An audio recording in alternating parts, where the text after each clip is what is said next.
Chapter 19. The Lord said to Moses and Aaron, This is a requirement of the law that the Lord has commanded. Tell the Israelites to bring you a red heifer, without defect or blemish, and that has never been under a yoke. Give it to Eleazar the priest. It is to be taken outside the camp and slaughtered in his presence. Then Eleazar the priest is to take some of its blood on his finger, and sprinkle it 7 times toward the front of the tent of meeting. While he watches, the heifer is to be burned, its hide, flesh, blood, and offal. The priest is to take some cedar wood, hyssop, and scarlet wool, and throw them onto the burning heifer. After that, the priest must wash his clothes and bathe himself with water. He may then come into the camp, but he will be ceremonially unclean till evening. The man who burns it must also wash his clothes and bathe with water, and he too will be unclean till evening. A man who is clean shall gather up the ashes of the heifer and put them in a ceremonially clean place outside the camp. They shall be kept by the Israelite community for use in the water of cleansing. It is for purification from sin. The man who gathers up the ashes of the heifer must also wash his clothes, and he too will be unclean till evening. This will be a lasting ordinance, both for the Israelites and for the aliens living among them. Whoever touches the dead body of anyone will be unclean for 7 days. He must purify himself with the water on the 3rd day and on the 7th day. Then he will be clean. But if he does not purify himself on the 3rd and 7th days, he will not be clean. Whoever touches the dead body of anyone and fails to purify himself defiles the Lord's tabernacle. That person must be cut off from Israel. Because the water of cleansing has not been sprinkled on him, he is unclean. His uncleanness remains on him. This is the law that applies when a person dies in a tent. Anyone who enters the tent and anyone who is in it will be unclean for 7 days. And every open container without a lid fastened on it will be unclean.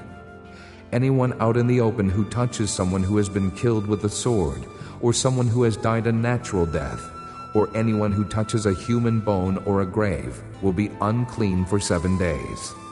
For the unclean person, put some ashes from the burnt purification offering into a jar, and pour fresh water over them. Then a man who is ceremonially clean is to take some hyssop, dip it in the water, and sprinkle the tent and all the furnishings and the people who were there. He must also sprinkle anyone who has touched a human bone or a grave, or someone who has been killed, or someone who has died a natural death. The man who is clean is to sprinkle the unclean person on the 3rd and 7th days, and on the 7th day he is to purify him. The person being cleansed must wash his clothes and bathe with water, and that evening he will be clean. But if a person who is unclean does not purify himself, he must be cut off from the community, because he has defiled the sanctuary of the Lord. The water of cleansing has not been sprinkled on him, and he is unclean. This is a lasting ordinance for them. The man who sprinkles the water of cleansing must also wash his clothes, and anyone who touches the water of cleansing will be unclean till evening. Anything that an unclean person touches becomes unclean, and anyone who touches it becomes unclean till evening. Chapter 20. In the 1st month, the whole Israelite community arrived at the desert of Zin, and they stayed at Kadesh. There Miriam died and was buried. Now there was no water for the community, and the people gathered in opposition to Moses and Aaron. They quarreled with Moses and said, "If only we had died when our brothers fell dead before the Lord. Why did you bring the Lord's community into this desert, that we and our livestock should die here? Why did you bring us up out of Egypt to this terrible place? It has no grain or figs, grapevines or pomegranates, and there is no water to drink." Moses and Aaron went from the assembly to the entrance to the tent of meeting and fell face down, and the glory of the Lord appeared to them. The Lord said to Moses, "Take the staff, and you and your brother Aaron gather the assembly together. Speak to that rock before their eyes, and it will pour out its water. You will bring water out of the rock for the community, so they and their livestock can drink. So Moses took the staff from the Lord's presence, just as he commanded him. He and Aaron gathered the assembly together in front of the rock, and Moses said to them, "Listen, you rebels. Must we bring you water out of this rock?" Then Moses raised his arm and struck the rock twice with his staff.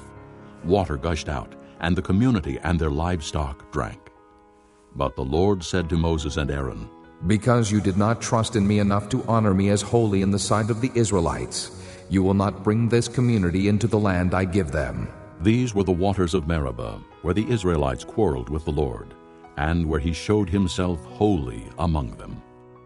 Moses sent messengers from Kadesh to the king of Edom, saying, "This is what your brother Israel says. You know about all the hardships that have come upon us. Our forefathers went down into Egypt, and we lived there many years. The Egyptians mistreated us and our fathers. But when we cried out to the Lord, he heard our cry and sent an angel and brought us out of Egypt. Now we are here at Kadesh, a town on the edge of your territory. Please, let us pass through your country. We will not go through any field or vineyard or drink water from any well. We will travel along the king's highway and not turn to the right or to the left until we have passed through your territory." But Edom answered, "You may not pass through here. If you try, we will march out and attack you with the sword." The Israelites replied, We will go along the main road, and if we or our livestock drink any of your water, we will pay for it. We only want to pass through on foot, nothing else." Again they answered. "You may not pass through." Then Edom came out against them with a large and powerful army. Since Edom refused to let them go through their territory, Israel turned away from them. The whole Israelite community set out from Kadesh and came to Mount Hor. At Mount Hor, near the border of Edom, the Lord said to Moses and Aaron, Aaron will be gathered to his people. He will not enter the land I give the Israelites, because both of you rebelled against my command at the waters of Meribah. Get Aaron and his son Eleazar and take them up Mount Hor. Remove Aaron's garments and put them on his son Eleazar, for Aaron will be gathered to his people. He will die there." Moses did as the Lord commanded. They went up Mount Hor in the sight of the whole community. Moses removed Aaron's garments and put them on his son Eleazar, and Aaron died there on top of the mountain. Then Moses and Eleazar came down from the mountain, and when the whole community learned that Aaron had died, the entire house of Israel mourned for him 30 days. Chapter 21. When the Canaanite king of Arad, who lived in the Negev, heard that Israel was coming along the road to Atharim, he attacked the Israelites and captured some of them. Then Israel made this vow to the Lord, "If you will deliver these people into our hands, we will totally destroy their cities." The Lord listened to Israel's plea and gave the Canaanites over to them. They completely destroyed them and their towns, so the place was named Hormah. They traveled from Mount Hor along the route to the Red Sea to go around Edom. But the people grew impatient on the way. They spoke against God and against Moses and said, "Why have you brought us up out of Egypt to die in the desert? There is no bread, there is no water, and we detest this miserable food." Then the Lord sent venomous snakes among them. They bit the people, and many Israelites died.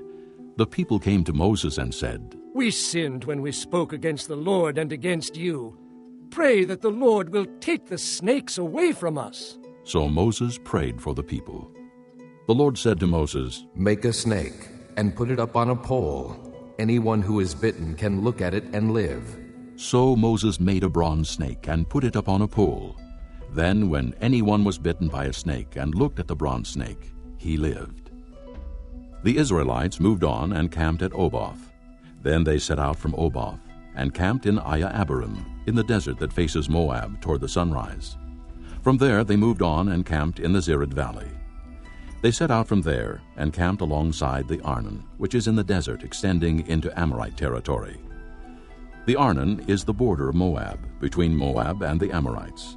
That is why the book of the wars of the Lord says, Waheb in Suphah and the ravines, the Arnon and the slopes of the ravines that lead to the site of Ar, and lie along the border of Moab.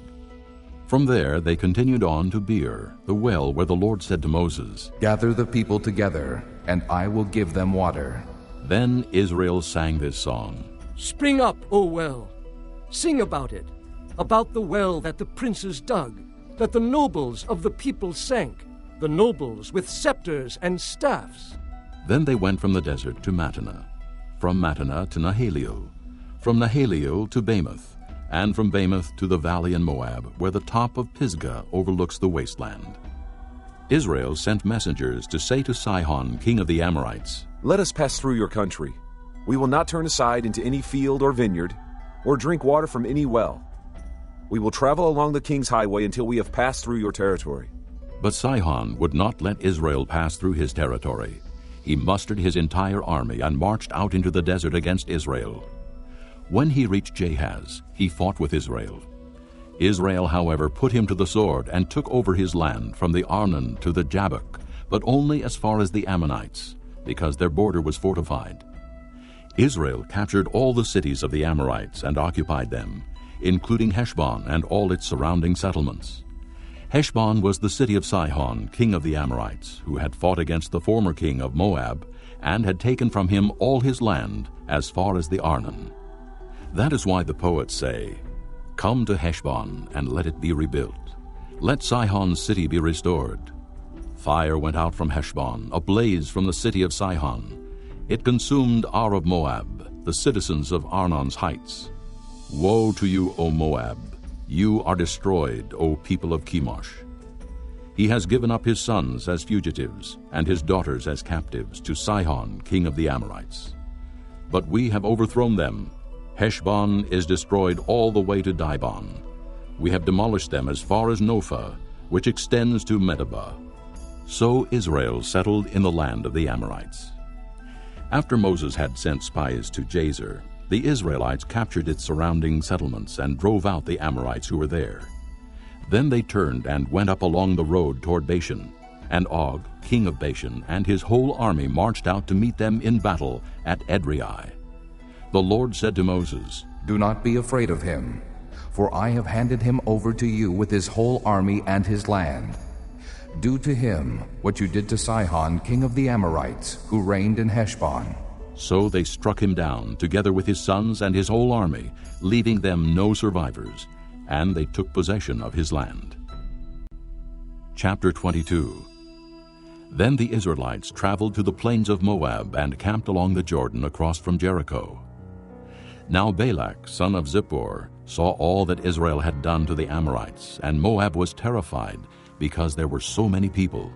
Indeed, Moab was filled with dread because of the Israelites. The Moabites said to the elders of Midian, This horde is going to lick up everything around us, as an ox licks up the grass of the field. So Balak, son of Zippor, who was king of Moab at that time, sent messengers to summon Balaam, son of Beor, who was at Pethor near the river in his native land. Balak said, A people has come out of Egypt. They cover the face of the land and have settled next to me. Now come and put a curse on these people, because they are too powerful for me. Perhaps then I will be able to defeat them and drive them out of the country. For I know that those you bless are blessed, and those you curse are cursed. The elders of Moab and Midian left, taking with them the fee for divination. When they came to Balaam, they told him what Balak had said. Spend the night here, Balaam said to them, and I will bring you back the answer the Lord gives me. So the Moabite princes stayed with him. God came to Balaam and asked, Who are these men with you? Balaam said to God, Balak, son of Zippor, king of Moab, sent me this message. A people that has come out of Egypt covers the face of the land.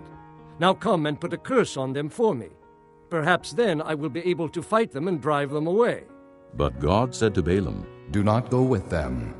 You must not put a curse on those people, because they are blessed. The next morning Balaam got up and said to Balak's princes, Go back to your own country, for the Lord has refused to let me go with you. So the Moabite princes returned to Balak and said, Balaam refused to come with us. Then Balak sent other princes, more numerous and more distinguished than the first. They came to Balaam and said, This is what Balak, son of Zippor, says. Do not let anything keep you from coming to me, because I will reward you handsomely and do whatever you say. Come and put a curse on these people for me. But Balaam answered them, Even if Balak gave me his palace filled with silver and gold, I could not do anything great or small to go beyond the command of the Lord my God. Now stay here tonight as the others did, and I will find out what else the Lord will tell me." That night God came to Balaam and said, Since these men have come to summon you, go with them, but do only what I tell you. Balaam got up in the morning, saddled his donkey, and went with the princes of Moab. But God was very angry when he went, and the angel of the Lord stood in the road to oppose him. Balaam was riding on his donkey, and his 2 servants were with him. When the donkey saw the angel of the Lord standing in the road with a drawn sword in his hand, she turned off the road into a field. Balaam beat her to get her back on the road. Then the angel of the Lord stood in a narrow path between 2 vineyards, with walls on both sides. When the donkey saw the angel of the Lord, she pressed close to the wall, crushing Balaam's foot against it, so he beat her again. Then the angel of the Lord moved on ahead and stood in a narrow place where there was no room to turn, either to the right or to the left. When the donkey saw the angel of the Lord, she lay down under Balaam, and he was angry and beat her with his staff. Then the Lord opened the donkey's mouth, and she said to Balaam, "What have I done to you to make you beat me these 3 times?" Balaam answered the donkey, "You have made a fool of me. If I had a sword in my hand, I would kill you right now." The donkey said to Balaam, "Am I not your own donkey, which you have always ridden to this day? Have I been in the habit of doing this to you?" "No," he said. Then the Lord opened Balaam's eyes, and he saw the angel of the Lord standing in the road with his sword drawn. So he bowed low and fell face down. The angel of the Lord asked him, "Why have you beaten your donkey these 3 times? I have come here to oppose you because your path is a reckless one before me. The donkey saw me and turned away from me these 3 times. If she had not turned away, I would certainly have killed you by now, but I would have spared her." Balaam said to the angel of the Lord, "I have sinned. I did not realize you were standing in the road to oppose me. Now, if you are displeased, I will go back." The angel of the Lord said to Balaam, "Go with the men, but speak only what I tell you." So Balaam went with the princes of Balak. When Balak heard that Balaam was coming, he went out to meet him at the Moabite town on the Arnon border, at the edge of his territory. Balak said to Balaam, "Did I not send you an urgent summons? Why didn't you come to me? Am I really not able to reward you?" "Well, I have come to you now." Balaam replied, "But can I say just anything? I must speak only what God puts in my mouth." Then Balaam went with Balak to Kiriath-Huzoth. Balak sacrificed cattle and sheep, and gave some to Balaam and the princes who were with him. The next morning Balak took Balaam up to Bamoth-Baal, and from there he saw part of the people.